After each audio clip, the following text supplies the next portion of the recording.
बिहार के पटना में एक ऐसा गिरोह पकड़ाया है जो कि देश के अलग अलग जगहों से व्यापारियों को व्यापार का लालच देकर के पटना बुलाता था, फिर उनका अपहरण कर लेता था और सुदूर गांव में ले जाके रखता था। उसके बाद उनसे पैसे की उगाही करता था और अगर थोड़ी भी गड़बड़ हुई तो उनकी हत्या कर देता था। ऐसा ही एक गिरोह को पुलिस ने पकड़ा है।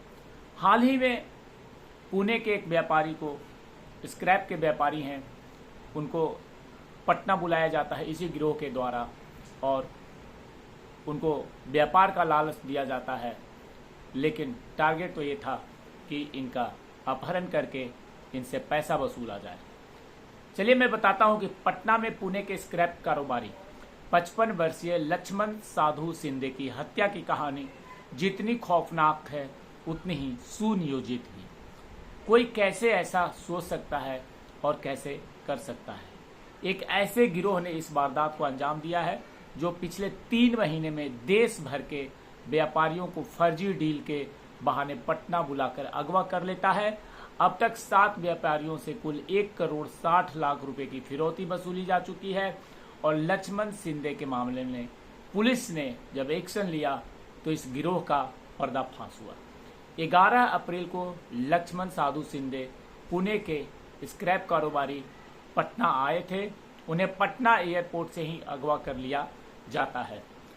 योजना पहले से तय थी। गिरोह ने उन्हें कारोबार का झांसा दे करके बुलाया पटना और जैसे ही वो पटना एयरपोर्ट आते हैं उनको अगवा कर करके हिलसा ले जाया जाता है।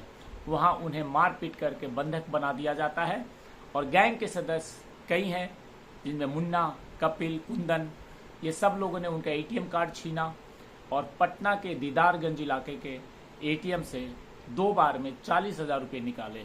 उनके खाते में 12 लाख रुपए थे, लेकिन पिन भूल जाने के कारण और रकम वो लोग निकाल नहीं सके और लक्ष्मण की मौत हो जाती है।